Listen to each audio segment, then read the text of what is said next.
सह्याद्रीच्या कुशीत असा एक घाट आहे जिथं पावसाळा सुरू झाला की निसर्गाचं रूपडच बदलून जातं. क्षणात दाट धुकं संपूर्ण दरीला आपल्या कवेत घेतं. उंच कड्यांवरून पांढरे शुभ्र धबधबे कोसळू लागतात आणि प्रत्येक वळणावर सह्याद्रीचं एक वेगळंच रूप अनुभवायला मिळतं. पण मढे घाटाची खरी ओळख फक्त या निसर्गापुरती मर्यादित नाही.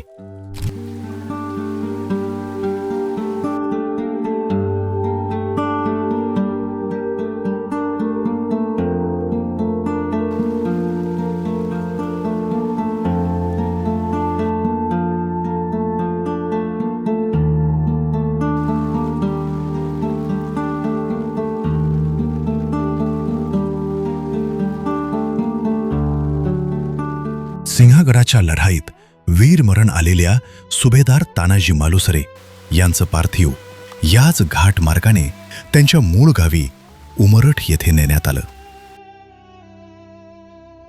मढे म्हणजे पार्थिव आणि याच शब्दावरून पुढे या घाटाला मढे घाट हे नाव पडल्याचं सांगितलं जातं. म्हणूनच हा घाट निसर्गाइतकाच इतिहासाचाही जिवंत साक्षीदार आहे. आज आपण जाणून घेणार आहोत मढे घाटाचा इतिहास, त्याचं अफाट निसर्ग सौंदर्य आणि पावसाळा सुरू झाला की हजारो भटक्यांना हा घाट एवढा का खुणावतो. पुणे जिल्ह्यातील राजगड तालुक्यात रायगडच्या सीमेवर वसलेला मढे घाट पुण्यापासून साधारण 80 ते 82 किलोमीटरवर आहे. शहराचा गोंधळ मागे पडत जातो आणि पुढे सुरू होतो सह्याद्रीच्या कुशीतला एक वेगळाच प्रवास. इथे पाऊस कधी रिमझिम बरसतो तर कधी क्षणात मुसळधार कोसळतो. काही वेळापूर्वी स्पष्ट दिसणारे डोंगर पुढच्याच क्षणी ढगांमध्ये हरवून जातात. गर्द हिरवाई, खोल तऱ्या, उंच कडे आणि डोंगरांच्या कुशीतून वाहणाऱ्या असंख्य जलधारा. प्रत्येक वळणावर निसर्ग नव्यानं भेटत राहतो. घाटाच्या जवळच असलेलं केळत गाव या भागातील अतिवृष्टीसाठी ओळखलं जातं. इथे इतका पाऊस पडतो की अनेक घरांच्या भिंतीसोबतच छतांवरही शेवाळाची हिरवी चादर पसरलेली दिसते. हा नजारा पाहिल्यावर या परिसरात पावसाचं साम्राज्य किती मोठं आहे याची सहज कल्पना येते. पावसाच्या त्या थंडगार वातावरणात गरमागरम भाजलेला बुट्टा, वाफाळणारी मॅगी आणि गरम चहाचा एक कप, या सगळ्याची मज्जाच काही वेगळी असते. घाटाच्या परिसरात मिळणारा हा छोटासा पण अविस्मरणीय अनुभव प्रत्येक पर्यटकाच्या भटकंतीला आणखी खास बनवतो. मढे घाट आणि केळत परिसरात मुक्काम करण्याची मज्जाच काही वेगळी आहे. मुसळधार पावसानंतर स्थानिक ग्रामस्थ रात्री ओढे आणि पाणथळ भागातून ताजे खेकडे पकडतात. हा इथल्या पावसाळी जीवनाचा एक आगळा वेगळा भाग आहे. रात्रभर पावसाचा आवाज, थंडगार वाऱ्याची साथ आणि निसर्गाच्या सान्निध्यातला मुक्काम मनात कायमचा घर करून राहतो. दुसऱ्या दिवशी सकाळी दाट धुक्यातून धबधब्याच्या दिशेने सुरू होणारा प्रवास तर या सफरीचा सर्वात सुंदर क्षण ठरतो. मढे घाटाचं सर्वात मोठं आकर्षण म्हणजे लक्ष्मी धबधबा. पावसाळा सुरू झाला की सह्याद्रीच्या उंच कड्यावरून कोसळणारी ही पांढऱ्या शुभ्र जलधारा दूरवरूनच लक्ष वेधून घेते.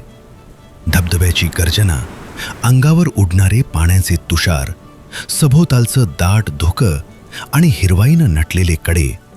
काही क्षण आपण फक्त निसर्गाच्या त्या विराट रूपाकडे पाहतच राहतो. त्या क्षणी शब्द कमी पडतात आणि निसर्गच बोलू लागतो. आजही या भागात सार्वजनिक वाहतुकीची सुविधा मर्यादित आहे. त्यामुळे स्वतःचं वाहन असेल तर मढे घाटाचा अनुभव अधिक निवांत घेता येतो. मात्र पावसाळ्यात रस्ते निसरडे असतात, त्यामुळे वाहन काळजीपूर्वक चालवा. आणखी एक महत्त्वाची गोष्ट, निसर्ग आपल्याला भरभरून देतो, त्यामुळे त्याचं जतन करणं ही आपली जबाबदारी आहे. प्लास्टिक, बाटल्या किंवा इतर कोणताही कचरा परिसरात टाकू नका. मढे घाट जसा आहे तसाच सुंदर पुढच्या पिढ्यांसाठीही राहिला पाहिजे. मढे घाट हा फक्त एक घाट नाही, तो सह्याद्रीच्या कुशीत जपलेला इतिहास आहे. धुक्यात हरवलेल्या दऱ्या, लक्ष्मी धबधब्याची गर्जना, अखंड कोसळणारा पाऊस आणि तानाजी मालुसरे यांच्या शौर्याची आठवण. हे सगळं एका ठिकाणी अनुभवायचं असेल तर मढे घाटाला आयुष्यात एकदा तरी नक्की भेट द्या. कारण मढे घाट ही फक्त पाहायची जागा नाही तर अनुभवायची जागा आहे. इथं आलं की फक्त कॅमेरा भरत नाही, मनही भरून जातं.